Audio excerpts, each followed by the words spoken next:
సార్వత్రిక ఎన్నికల్లో నియోజకవర్గ ఇన్ఛార్జీలు మలి జాబితాను ప్రకటించేందుకు గ్యాప్ ఇచ్చిన సీఎం జగన్ ఎట్టకేలకు రిలీజ్ చేశారు.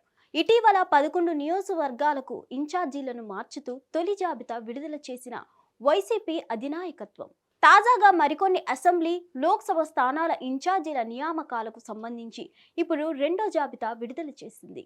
మొత్తం 27 మందితో విడుదలైన లిస్ట్ చూస్తే పలువురు ఎంపీలను అసెంబ్లీ నియోజకవర్గాలకు పంపించినట్లు స్పష్టమవుతుంది.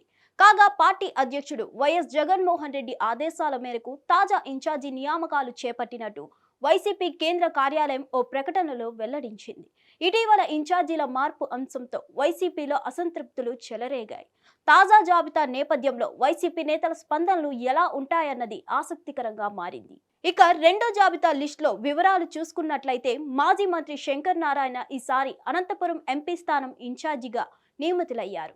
హిందూపురం ఎంపీ స్థానం నుంచి గోరంట్ల మాధవ్కు బదులు ఇవాళే పార్టీలో చేరిన జె శాంతాకు అవకాశం ఇచ్చారు.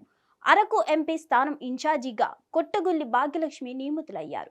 అరకు సిట్టింగ్ ఎంపీ గొడ్డేటి మాధవి ఈసారి అరకు ఎస్టీ స్థానం నుంచి ఎమ్మెల్యేగా పోటీ చేయనున్నారు. అంతేకాకుండా ఈసారి రాజమండ్రి సిటీ నుంచి ఎంపీ మార్గాని భరత్ ఎమ్మెల్యేగా బరిలో దిగడం ఖరారైంది. రాజమండ్రి రూరల్ ఇన్ఛార్జిగా మంత్రి చెల్లుబోయిన వేణుగోపాల్ కృష్ణకు బాధ్యతలు అప్పగించారు. కాకినాడ ఎంపీ వంగ గీతను పిఠాపురం అసెంబ్లీ నియోజకవర్గ ఇన్ఛార్జిగా నియమించారు. ముఖ్యంగా మచిలీపట్నం బరి నుంచి ఈసారి మాజీ మంత్రి పేర్ని నాని తనయుడు పేర్ని కృష్ణమూర్తికి అవకాశం ఇస్తున్నారు. మచిలీపట్నం నియోజకవర్గానికి పేర్ని కృష్ణమూర్తిని ఇన్ఛార్జిగా నియమించారు. కాగా మరో 2-3 రోజుల్లో మూడో జాబితాను విడుదల చేయనున్నారు.